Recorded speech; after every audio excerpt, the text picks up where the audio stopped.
नमस्कार शेतकरी मित्रांनो. आज 1 मार्च. आज पुन्हा आपण आले बाजारभावाचे अपडेट घेऊ. काल आपला व्हिडिओचा गॅप पडला. तर मित्रांनो, आज 1 मार्च 2026 पुन्हा आता आले बाजारभावामध्ये आपल्याला इथं तेजी दिसते आज. पूर्ण सविस्तर चर्चा करू. भाववाढीचे कारणं आणि येणाऱ्या काळामध्ये भाव कमी होतील का, याच्यावर पण आपण चर्चा करणार आहे.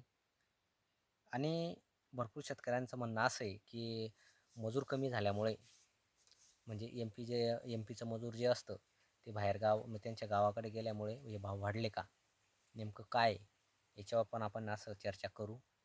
व्हिडिओला जर नवीन असाल तर चॅनलला सबस्क्राईब नक्की करा, जेणेकरून हा शेतकरी फसला नको पाहिजे. तर मित्रांनो, आज भरपूर सकाळपासून शेतकऱ्यांचे कॉल आले की 46 ते 47 रुपयापर्यंत मागणी होते. पण शेतकरी मित्रांनो, फक्त मागणीच नका होऊ द्या. जर तुम्हाला गरज असली आणि जर तुमच्याकडे पाणी कमी असलं तर 46, 47, 48 सुद्धा भाव कमी नाही आहे. मित्रांनो, आपल्या एका बंधूचा मी आत्ताच व्हिडिओ बघितला आणि फोन पण आले की दादा सत्य काय आहे, नेमकं काय आहे बा. तो 49चा जो सौदा झाला फुलंब्री तालुक्यामध्ये. तर मित्रांनो, समोरच्या आपल्या बंधूंनी जो व्हिडिओ बनवला, तो लाईव्ह बनवलेला आहे, त्याच्यामध्ये कुठलंच खोटं नाटं नाही आहे. ओरिजिनल सौदा झालेला आहे. त्याच्यात त्यांनी व्यापाऱ्याचा पण नंबर दिलेला आहे. 100% 49 रुपयाचा तो सौदा झालेला आहे.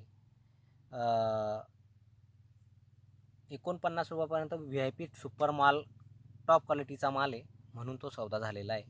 पण जर आपण बाजारभावाची जर चर्चा केली तर एक मीडियम सुपर माल जो आहे तो 43 रुपयापासून तर एक 45, 46, 47, 48 अशी मागणी होती आणि सौदे पण काढणी चालू आहे.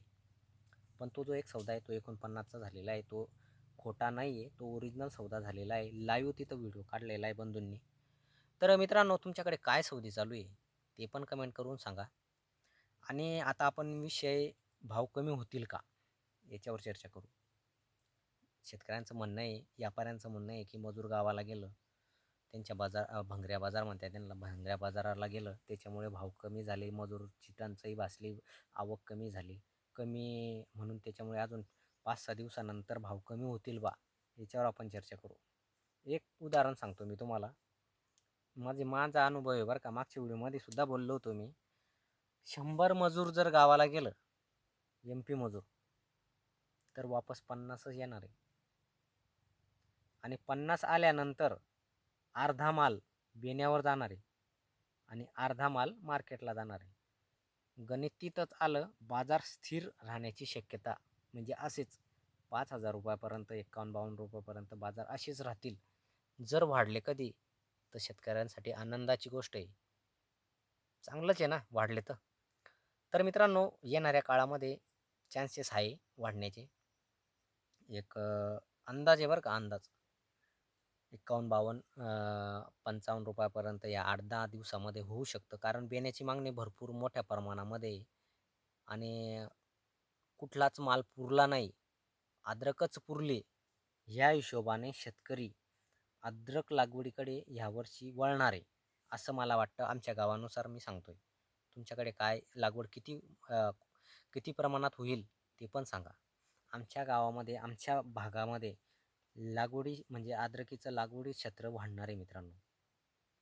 म्हणून सांगतो, येणाऱ्या काळामध्ये काय भाव राहतील ते पण आपण इथं छोटासा अंदाज देऊ शकतो. येणाऱ्या वर्षामध्ये भरपूर शेतकऱ्यांचे मेसेज होते की पुढच्या वर्षीचे भाव कसे राहतील बा, येणाऱ्या वर्षी जे लावण होईल आता 2026मध्ये 27ची विक्री कशी राहील बा.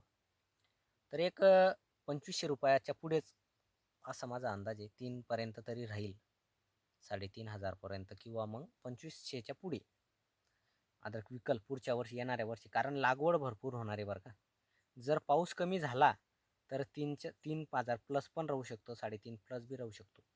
जर असाच पाऊस झाला तर एक 2500च्या पुढे हे असे बाजार राहतील. तर मित्रांनो, आज पुन्हा एकदा बाजारभाव सांगतो.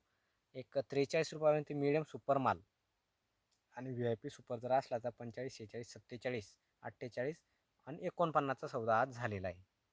आपण बंधूंचा व्हिडिओ बघितलेला आहे. तर मित्रांनो, व्हिडिओ कसा वाटला कमेंट करून नक्की सांगा. जय जवान जय किसान.